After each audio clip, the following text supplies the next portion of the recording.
of Representatives ang impeachment complaint laban kay BBM na prinepara ng pinakabigating mga politiko at pinakamagagaling na abogado pang-impeachment ng Pilipinas. Hindi ito tinanggap dahil daw nasa Taiwan yung Secretary General. Tandaan po natin na ayon sa rules ng House of Representatives, ang Secretary General ang dapat tumanggap ng mga impeachment complaint. At ngayon na po, ang last day sana na magpa-file kami ng impeachment complaint kasi inunahan tayo nung Lunes ng walang kwentang impeachment complaint, 4 pages lamang. At kapag rinefer ng House of Representatives during session sa Committee on Justice sa Lunes, first thing in the morning, barred na within 1 year yung mga susunod na complaint. Kaya dali-daling humabol kami this week. At this week, ngayong araw na ito na sana yung last day na magpa-file dahil bukas walang pasok ang House of Representatives. Pero hinarang ng Secretary General ng House of Representatives, hindi niya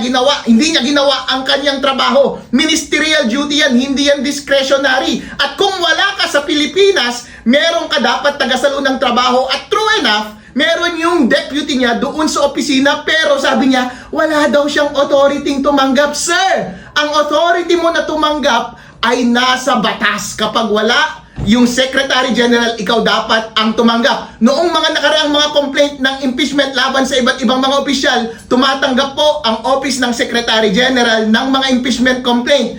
Kahit wala yung Secretary General doon sa loob. Ministerial duty po yan, wala kayong discretion na tumanggi. Pero halata po na pinipigilan nila para wala na kaming pagkakataon na mag-file ng impeachment dahil sa Lunes, dadali-daliin na nila. First thing in the morning, automatic, referred kaagad sa Committee on Justice yung walang kwentang impeachment na i-final nung Monday, 4 pages lamang, walang kalaman-laman, at i-dismiss ka agad yun. Once ginawa nila yun, hindi na makapag-file within 1 year ang mga susunod na impeachment laban kay BBM. At yung bagay na yan ay ginawa rin nila sa Makabayan Group. Ngayong umaga na ito, hindi rin tinanggap. Buti na lamang nung kami ang nag-file, naka-live yung video at ang dami, libo-libo mga Pilipino ang nanonood. BBM, tanggapin mo ang impeachment complaint namin. Nag-tender kami ng filing, ibig sabihin, technically, legally, nag-file kami pero ayaw tanggapin. Since ayaw tanggapin, hindi rin kami makakapag-iwan ng kopya. Pero sapat na po iyan, ayon sa batas, para makomplete yung filing. Mananagot na lamang si SecGen at yung kanyang deputy sa Supreme Court. At alam namin, nagtitiwala kami na darating ang panahon pa rin, napakaikling panahon na lamang, mapapanagot din natin itong mga taong ito at higit sa lahat, yung ulo ng napakalawak na korupsyon sa Pilipinas na si BBM.